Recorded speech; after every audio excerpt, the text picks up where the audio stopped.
L'histoire de la symphonie du Golfe commence par la préparation d'une purée de panais et de céleri cuits à la vapeur et mixés.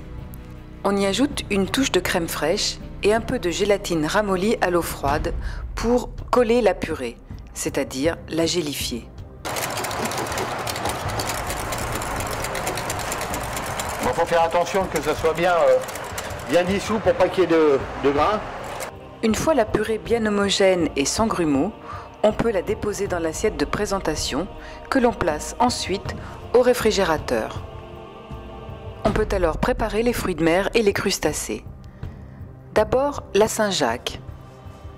Du sel, du poivre, un peu de jus de citron vert et de la ciboulette ciselée. Bon, on la retourne et on va la laisser mariner parce qu'on va la servir crue. Et là, on va préparer notre artichaut poivrade. Pour la préparation de l'artichaut poivrade, il faut un peu de technique. Retirez les feuilles extérieures des artichauts qui sont trop dures, puis, à l'aide d'un couteau, coupez en tournant autour de la base pour ôter les 2-3 premiers rangs de feuilles dures et laisser apparaître le fond. Coupez le tiers supérieur. On vide ensuite le milieu à la cuillère, ce qui permettra de farcir l'artichaut.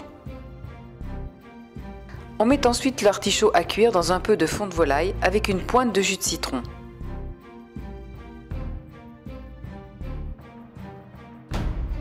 Yves tout blanc concasse les huîtres pour faire un tartare auquel on ajoutera de la coriandre ciselée. Pour éviter le goût du sable, il faut bien dégorger les couteaux. On va garder des pointes. Du couteau, on conserve les pieds pour la présentation, le reste sera concassé et additionné au tartare d'huîtres. On assaisonne sans trop de sel, un peu de jus de citron pour relever l'ensemble. Ensuite, on prépare la chair de tourteau. Sel, poivre et une goutte de vinaigrette allégée, de la ciboulette. La langoustine sera à son tour bien taillée pour la présentation. On ajoute un ormeau nettoyé et juste bien cuit 5 minutes aux vapeurs. La chair de tourteau sera moulée dans un emporte-pièce. Le homard breton, une palourde à peine cuite et bien moelleuse. Et pour la décoration de l'assiette, on ajoute des œufs de hareng ou de caviar. Ça y est, l'artichaut est cuit, on le récupère tout croquant.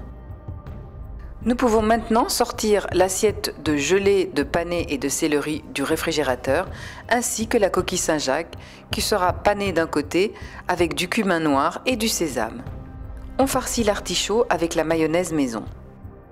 Nous pouvons dès à présent dresser l'assiette. On commence par démouler la chair de crabe que l'on va placer au centre de l'assiette. Puis, on dépose l'artichaut farci délicatement sur la chair de crabe. Là encore, on décore d'œufs de hareng ou de caviar. On prend ensuite la coque du couteau que l'on va remplir du tartare d'huîtres et de couteaux. Et en décor, on place les pieds des couteaux bien taillés.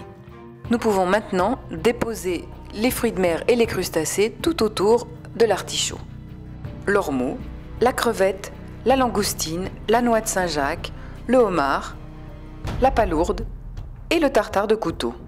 Si vous cherchiez encore la bonne idée pour le repas du réveillon, nous vous recommandons la symphonie du Golfe à la coriandre, réalisée par le chef Yves tout blanc.